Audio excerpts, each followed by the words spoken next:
Everything I Know About Love by Dolly Alderton. Picture this. You're 25, standing alone on a rain-soaked New York street at 4 in the morning. Your phone? Smashed to pieces. Your bank account?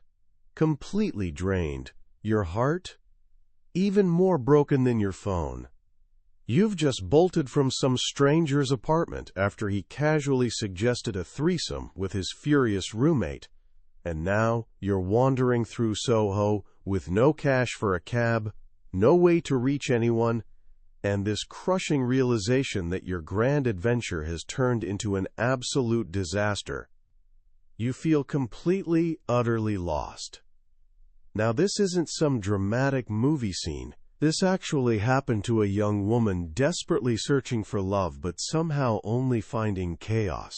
That woman is Dolly Alderton, and her memoir, Everything I Know About Love, is this brilliant, hilarious, and heartbreaking masterpiece that's become essential reading for anyone trying to navigate their 20s. We're talking millions of copies sold, and a whole generation treating it like their survival guide for love, friendship, and figuring out this messy thing called life. Dolly Alderton is this celebrated journalist and author with the sharpest wit and this incredible gift for putting into words all those messy, beautiful, ridiculous experiences we go through growing up.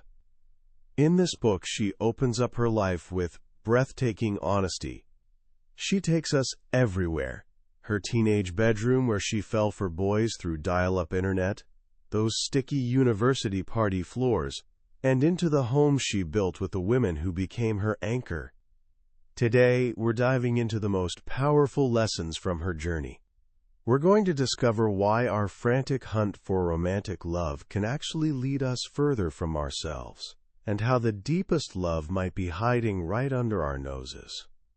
By the end, you'll understand the crucial difference between intensity and intimacy, and why your friendships might just be the greatest love story you'll ever live. This is about moving from chaos to clarity, from desperately seeking validation to finding it within yourself.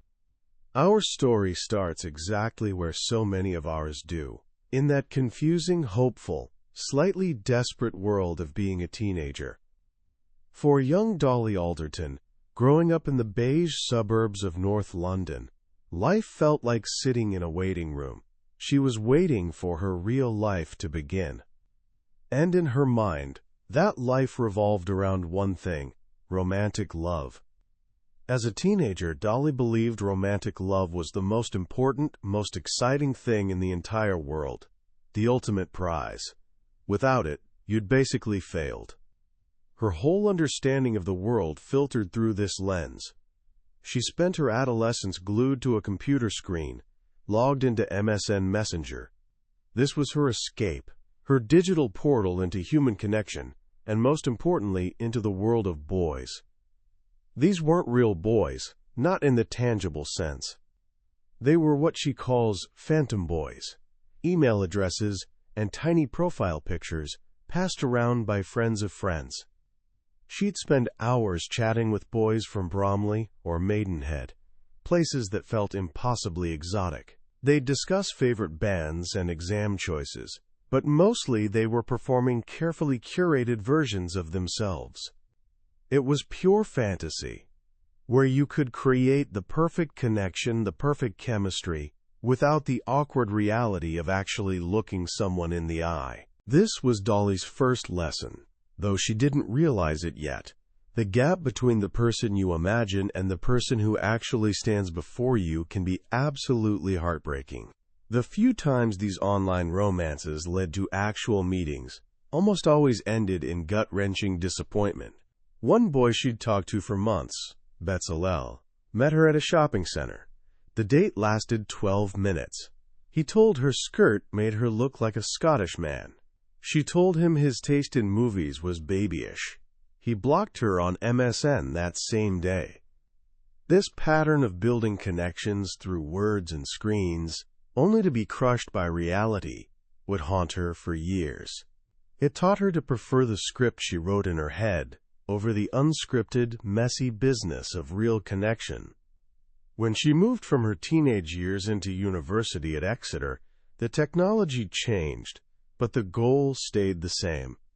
MSN Messenger became Facebook, this treasure trove for finding the next conquest. Life turned into a blur of drinking, hooking up, and fancy dress parties. She and her friends, this tight-knit group of girls, including her lifelong best friend Farley, navigated this new world with reckless bravado. They operated like a gang, fueled by cheap wine and fierce loyalty. But underneath all the fun, the quest continued. Dolly was collecting stories.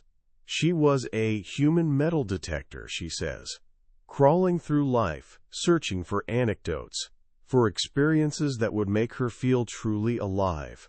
This hunger for life, for stories, led her down some wild paths. One night, after too many glasses of wine, she found herself in a minicab, convinced she was on a coach to Oxford. When that plan fell apart, she ended up calling a friend, Will, who was at university in Leamington Spa, nearly 100 miles away. Fueled by this desperate need for the night not to end, she took a 200-pound taxi ride to join his after-party, arriving at 5 in the morning. This wasn't really about the boy, it was about the story, about pushing the boundaries of normal life, about refusing to let the night end. As she sobered up on the motorway, she told herself the anecdotal mileage would be worth it. But her friend Sophie's reaction the next day offered a different perspective. "I'm not annoyed with you. I'm worried about you." This was the central tension of Dolly's early 20s. She was chasing this feeling, this romantic ideal of a wild and free life, but it was leaving her feeling empty, disconnected, and often deeply anxious. Then came her first proper boyfriend, Harry, a relationship built more on convenience than compatibility. He was a conservative lacrosse player who hated excessive displays of emotion. She was loud, dramatic, creative. She thought he was a square. He thought she was a disaster. They were utterly wrong for each other, but for a young woman who believed a boyfriend was a necessary life credential, it was enough. The relationship ended just after university with a phone call. He told her he didn't love her anymore. Then came the killer blow. He didn't fancy her anymore either. The heartbreak was devastating, but it triggered something else entirely. For the first time in her life, Dolly couldn't eat. Her appetite, which she called her most resplendent asset, simply vanished. And as the weight started falling off, something clicked inside her. In the chaos of her heartbreak, she found a simple formula she could control: stop eating, lose weight. The compliments started pouring in. "You look great," people said, over and over. Every compliment fed her like a meal. She'd equated love with thinness, and now society was rewarding her for her self-inflicted torture. She lost 3 stone in 3 months. Her hair grew thin. She was constantly freezing. Her health was plummeting. But on the outside, her stocks were up. This was a profound and painful lesson. The world often rewards us for the very things destroying us. She'd achieved the desirable female form, but she'd never been more insecure. She'd been more body confident as a size 14 than she was now, 3 stone lighter. It was in this fragile, heartbroken state that she met Leo. He was this tall, lean PhD student with dark, floppy hair and a gentle soul. For the first time, Dolly felt something real. This wasn't a fantasy built over a screen. This was deep, powerful connection. She didn't fall in love. She said, "Love fell on me, like a ton of bricks from a great height." Leo saw past the carefully constructed exterior. He noticed she never ate. "I can't fall in love with you if you can't talk to me," he told her gently.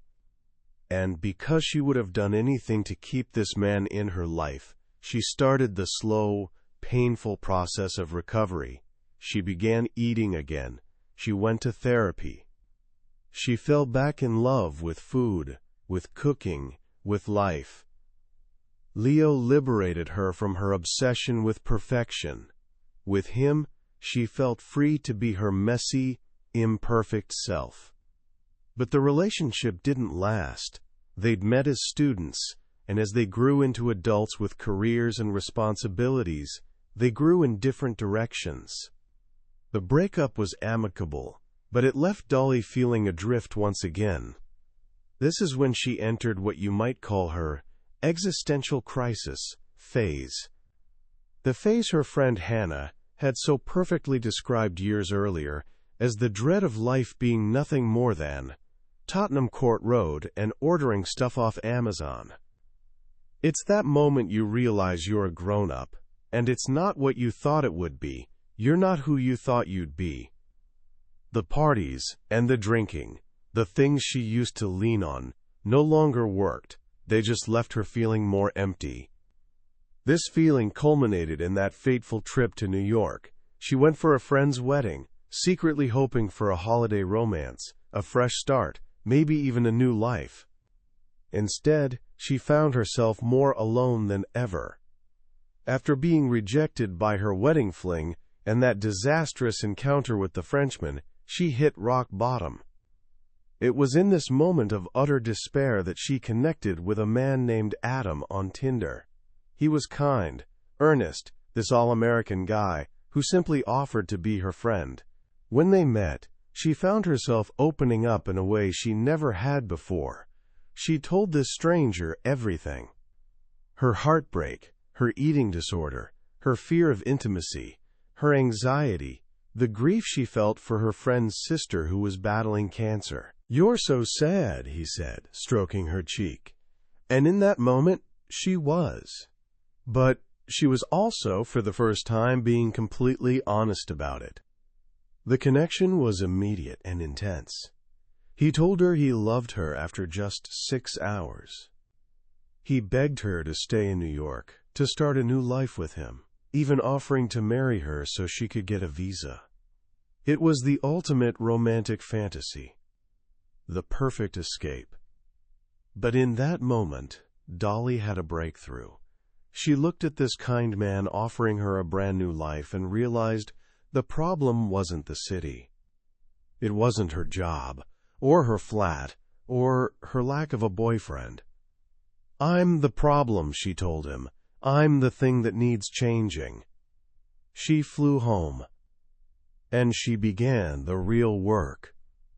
The work of building a life not as an escape from herself, but as an expression of herself. Throughout this entire tumultuous journey, there was one constant, one unwavering source of love in Dolly's life, her friendship with Farley.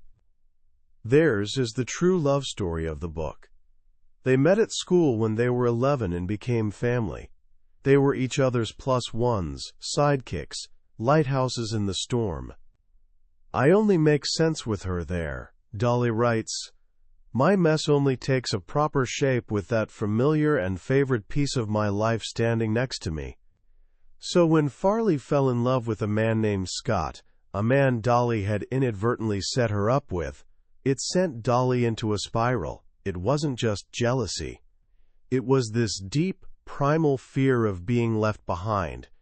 She felt like Scott had robbed her of their story, the future she'd imagined for them, filled with road trips and shared flats and a lifetime of being each other's number one.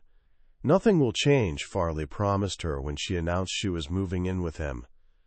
But Dolly knew it was a lie. Everything would change. This truth resonates so deeply. When a friend enters a serious relationship, the dynamic shifts. The priority list changes, and the gaps between seeing each other grow wider. "The love is still there," Dolly explains, "but the familiarity isn't. You're no longer living life together. You're meeting up to report on your separate lives." Dolly's journey to accepting Farley and Scott's relationship was long and painful. But it was a crisis that ultimately solidified their bond in a more mature way. When Farley's younger sister Florence was diagnosed with leukemia, the pettiness of Dolly's jealousy melted away. She saw Scott's steadfast love and support for Farley and her family, and she finally understood. She and Scott weren't rivals. They were two people who loved the same person, and in that, they became family. The story reaches its emotional peak years later. Just 8 weeks before their wedding, Farley calls Dolly in the early morning. "It's Scott," she says, her voice breaking. "I think we're breaking up." In that moment, everything Dolly had once wished for came true, and she felt nothing but wrenching sadness for her friend. The wedding was called off. Farley was shattered. Dolly and their friends rallied around her, creating this circle of support. They took her on holiday to Sardinia during what would have been her wedding week. On the day she was supposed to get married, they sat by a pool, drinking Prosecco. Farley was quiet, lost in thoughts of what could have been. And Dolly said something profound. "You know, that life isn't happening elsewhere. It doesn't exist in another realm. Your life is here now." It was a lesson Dolly was finally learning for herself. You can't live in the fantasy. You can't mourn a future that was never real. You have to live in the here and now. After the chaos with David, the guru who disappeared in the middle of the night, and the disastrous Christmas special one-night stand, Dolly finally had enough. She was tired of the performance, the chase, the constant need for male validation. She realized that for her entire adult life, she'd never truly been single. There was always some boy she was texting, some man she was trying to impress, some crush she was fantasizing about. She decided to take a real break. She deleted the dating apps. She stopped replying to late-night texts from ex-boyfriends. She stopped scanning every room for a potential partner. And in that space, in that quiet, something incredible happened. She went on a solo trip to the Orkney Islands in Scotland. One night, walking under a vast starry sky, this idea crept over her. "I don't need a man to write a song about me. I don't need a guru to tell me who I am. I don't need to change my shape to be worthy of love. I don't need any words or looks or comments from a man to believe I'm visible. I am enough." The words echoed through her. "I am whole and complete. I will never run out." This was the homecoming. It wasn't about finding a man or building a home with someone else. It was about realizing she was already home. The love she'd been searching for everywhere else was inside her all along. It was in her friendships, in her work, in her quiet moments alone.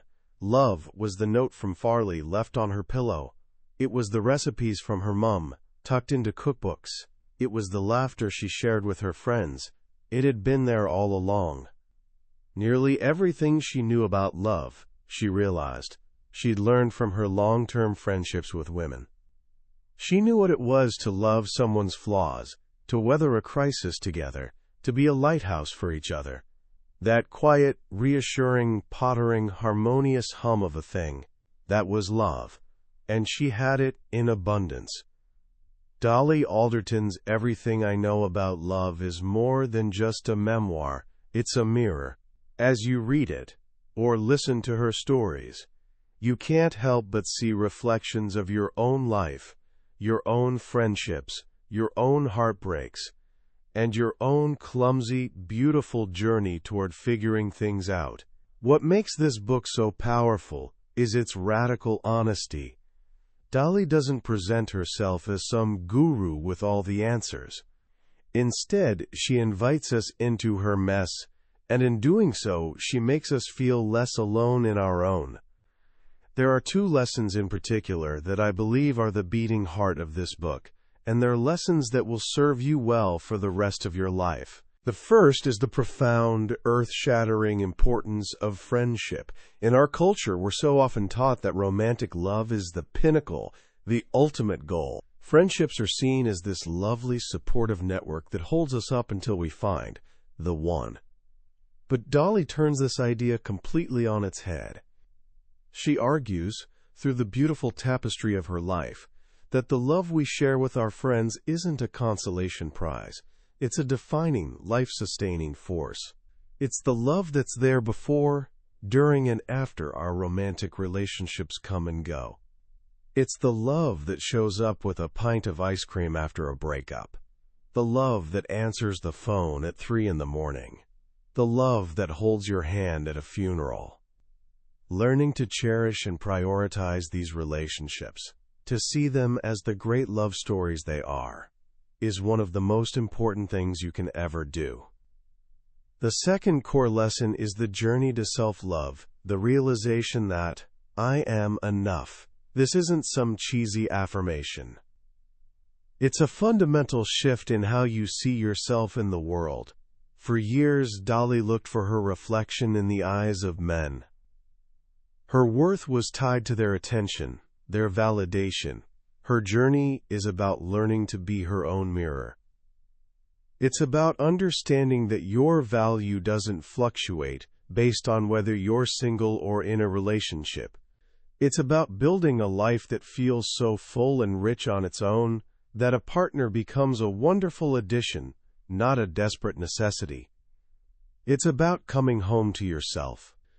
So how can you start applying these ideas to your own life, right now? Here are a few simple thoughts.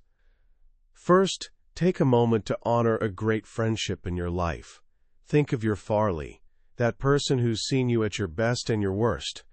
Send them a message right now, not for any particular reason, but just to tell them what they mean to you. Nurture that love.